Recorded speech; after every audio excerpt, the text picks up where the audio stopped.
box and whisker plot comes in handy. Really quickly, I wanted to show you a box plot, and then I'm going to go into how you actually make one and then go deeper into the aspects of the box plot. But here's a box plot comparing bone density for two groups, right? Women and men.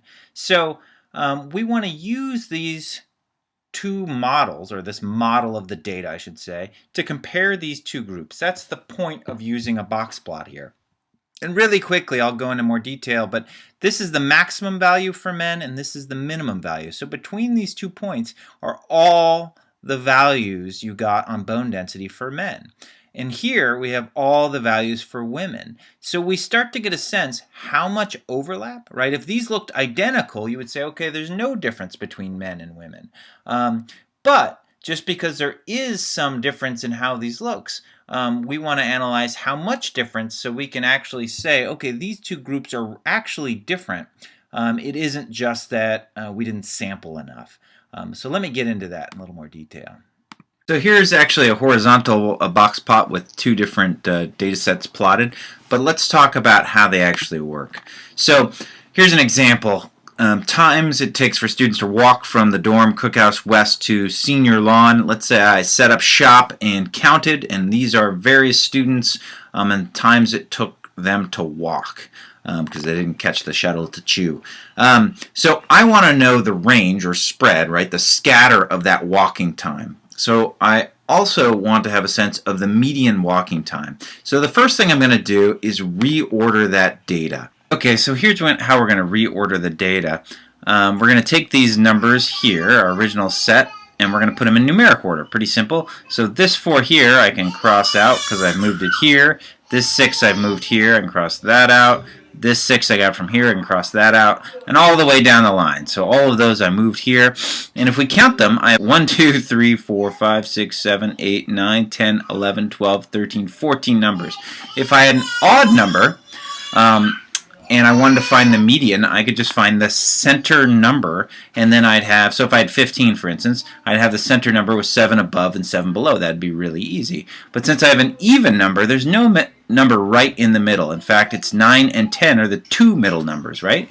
So to find my median, I would add 9 to 10, divide by 2, and of course I get 9.5. So really my median, oops, there we go, 9.5. Okay, that's my median value. Now, I also want to find the median of the lower set and the median of the upper set. Now, this is much easier because I have, or not much, but a little easier. I've got 1, 2, 3, 4, 5, 6, 7 numbers, 4 all the way through and including 9.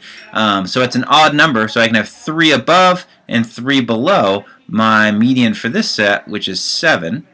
Right, 3, 4, 6, and 6 is below 7, and then 8, 8, and 9 is above. I can do the same thing for 10 through 22, 1, 2, 3, so this 12 is my median, and then these 3 above. So here I have median for the lower set, median for the whole set, and then median for the upper set. Now, if I wanted to graph those medians, I could use all sorts of graphing techniques, right? You guys are familiar with the line graph, but a line graph shows change over time. Not very useful here. I want to know something about how long it takes the average student to get from Cookhouse West.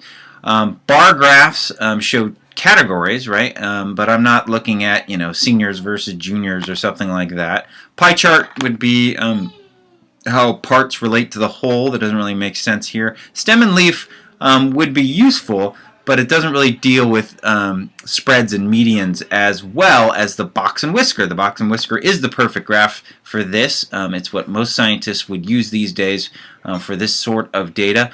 So let me show you how that's done. I'm going to go ahead and draw what is essentially an x-axis. That's about as straight as I can get it with this device. And I'll go ahead and make this 0 down here. And I'll go ahead and make this 25 over here so I can get the whole spread on here. Now I want to plot my median, but before I do, let me see. So this is 0. So if this is 25, then let's say this is 20. And then this is probably about 10, right? And that would make this 5, and this would make this 15. All right. So I'll start with my lowest number 4, so that's probably about here.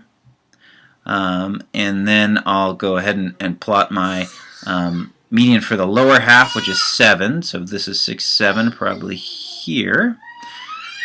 And then my median for the whole value, 9.5, which is roughly here. Then 12, 11, 12, it's roughly here. And then 22, right, which is here. Now, what we're actually going to do is we're going to draw a whisker from our lower value all the way up to our first quartile. Now, this value here, this 7, is our first quartile, because you'll see we're going to break each part into essentially 25% of the total values. And so we'll draw a line here at our quartile, which is going to be the beginning of our first box. So we already have our whisker here.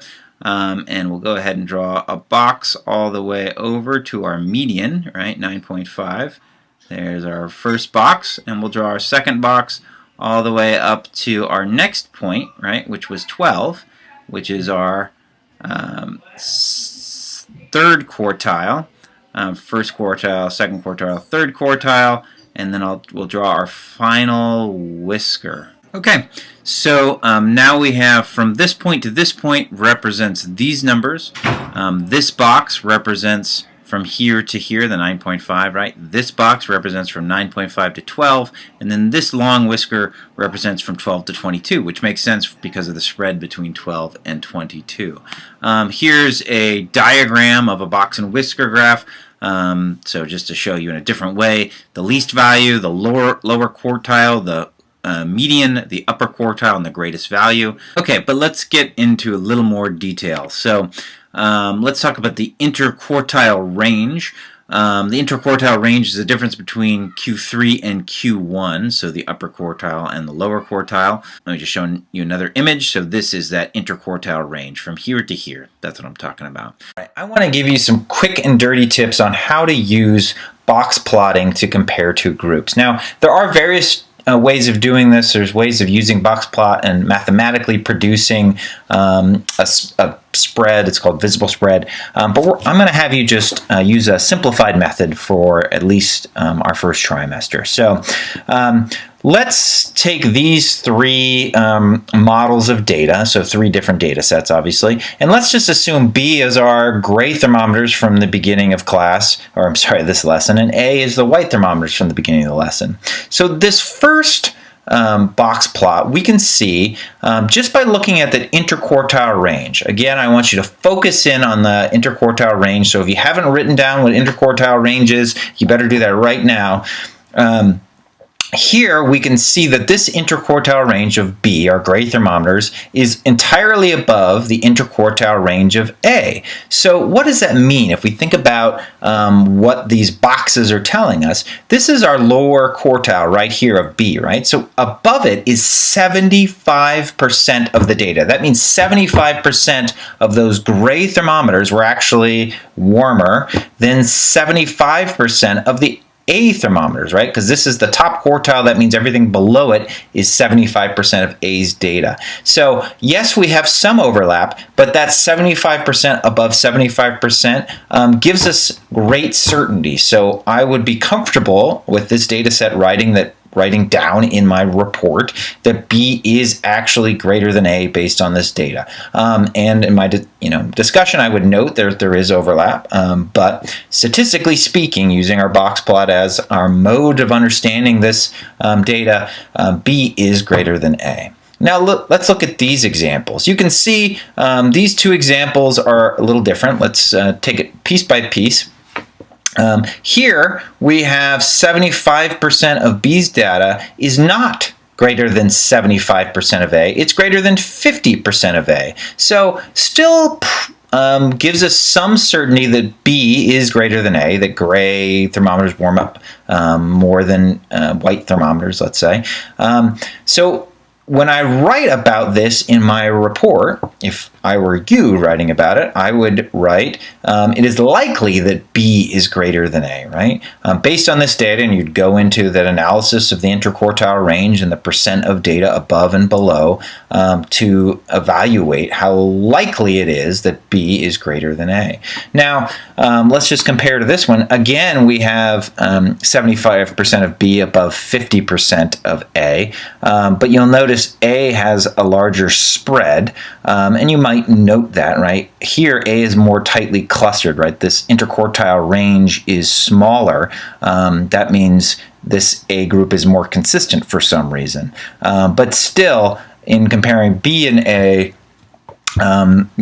is likely that B is greater than A. Now let's look at the last example here. Here, right, we have 75% of B is not even above 50% of A, right? This interquartile range of B overlaps significantly with the interquartile range of A, right? You guys see that? There's a lot of overlap between these center boxes, the interquartile range. And in fact, the lower quartile is in this box here between the median and the lower quartile of A. So we would not be comfortable saying there's actually a difference between B and A. And of course, you could start by saying, well, look, the maximum of B is above the maximum of A. And if you just look at the median of B is above the median of A. The minimum of B is above the minimum of A. And if you average these numbers, you would find that the B's average is slightly above A's average. But this spread of data is telling us that we can't trust these results to say with certainty that B is bigger than A. Does that make sense? So even if our results are correct for these two groups, we're not certain these two groups are actually different, right? It might have just that we didn't do enough replications. If we did enough replications, it may be that there would be these would look identical.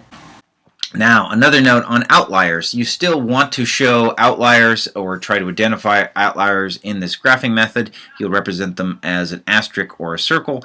Of course, you know that outliers are an extreme value, not typical of the data. These values, we're going to identify outliers as values lying more than 1.5 times the interquartile range away from the nearer quartile.